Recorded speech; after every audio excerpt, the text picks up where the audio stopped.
le but du High Side Ride Festival, partager notre quotidien, notre passion de la moto avec des gens qui ont envie de rouler. Ce qui est délicat, c'est que nous, on est derrière une caméra et ensuite on produit une vidéo. On a ce filtre entre nous et les spectateurs d'High Side. Oh la High Side Team. Bonjour. Ça va ou quoi? Oui, ça va. Enchanté, moi c'est Alex. Enchanté, moi c'est Bader. Le but, c'est de permettre aux gens de vivre High Side un petit peu au-delà de vidéo. Donc de vivre des expériences dans un univers High Side.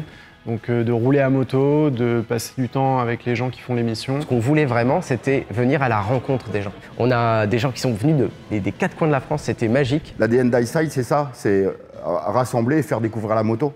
Et en fait, c'est vraiment ce qui s'est passé. C'est un petit peu le prolongement de cette volonté qu'on a et rendre tout ça beaucoup plus concret. Le truc spécifique qu'on a fait, c'était de se dire, ok, on est sur un circuit, en l'occurrence le pôle mécanique d'Alès. On a profité de ce que le pôle mécanique avait à nous offrir, c'est-à-dire plein de terrains différents, une piste de rallye routier, une piste en terre pour les gens qui faisaient du maxi trail et les magnifiques routes des Cévennes. Du coup, on avait un cadre parfait pour offrir une multitude d'activités. Comment on a choisi nos spécialistes, nos experts, je dirais, nos moniteurs? Déjà en maxi trail, Tom Barrère. Ce gars-là, il fait des choses incroyables avec des maxi trails. Il a une vraie expertise et en plus d'être pédagogue, il est extrêmement sympa. Trop de risques en montée, de frotter un peu avec ton crash bar. Et ils ont commencé par une maîtrise de leur maxi trail sur de l'asphalte et ensuite maîtrise du maxi trail sur terre. Je crois que la plupart d'entre eux n'auraient jamais pensé faire ça avec leur trail.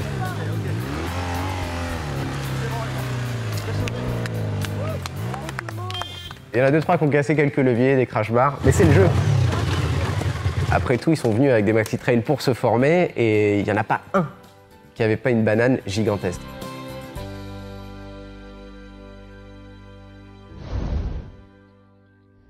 Et puis ensuite, il y avait la piste de rallye. On ne pouvait pas prendre quelqu'un d'autre, on a pris Julien Tognuti. Pourquoi? Parce que ce gars-là est 5 fois champion de France des rallyes. C'est actuellement le Français le plus rapide au Tourist Trophy. Il a une expérience phénoménale dans la conduite sur route, l'improvisation, conduite rapide certes, mais aussi en sécurité. J'ai fait 3 années au Tourist Trophy, juste prendre le départ, c'était déjà une consécration pour moi. Et Denis Bouhan aussi, qui est X fois vainqueur du Dark Dog Moto Tour, champion de France Super Sport. Encore là, un excellent pédagogue et quelqu'un qui peut donner des conseils précieux. Bien, tu fais ton freinage déhanché, tout ça, t'as une bonne vitesse d'entrée en virage. Moi, le but aujourd'hui, c'est de vous apprendre à rouler. Pas vous apprendre à rouler plus vite, mais vous apprendre à rouler plus en sécurité. Sur la piste de vitesse aussi, on a pris des experts. Fred Crota, qu'on ne présente plus. Il y avait aussi Freddy Forêt, multiple vainqueur des 24 heures du Mans. Ensuite, dans le virage, mettre à droite, non, il y a un virage à droite ou un autre virage à droite. Restez à droite. J'ai passé beaucoup de temps sur la piste à faire des sortes de coaching, c'est-à-dire de partir avec eux sur la piste, de les suivre pendant 2 tours, puis après leur montrer les trajectoires pendant 2 tours.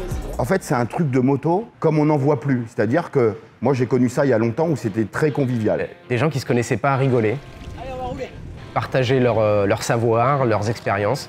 Et ce moment-là, il y avait une énergie qui était juste top. Et je crois que c'est précisément ça que les gens appréciaient. Ils avaient l'impression d'être sur une journée piste avec 300 potes. Et j'étais juste content de rencontrer les gens qui regardent nos vidéos, d'échanger avec eux, de savoir un petit peu ce qui leur plaît, ce qui leur plaît moins, et surtout d'avoir le temps de le faire. On a pu voir plein de gens qui n'osaient pas faire de la piste et qui ont essayé et qui ont kiffé. C'est ta première fois, hein? J'ai vu tout le monde apprendre des choses, être fasciné par ce qu'ils avaient découvert pendant ces 2 jours. C'est la plus belle récompense qu'on puisse rêver d'avoir.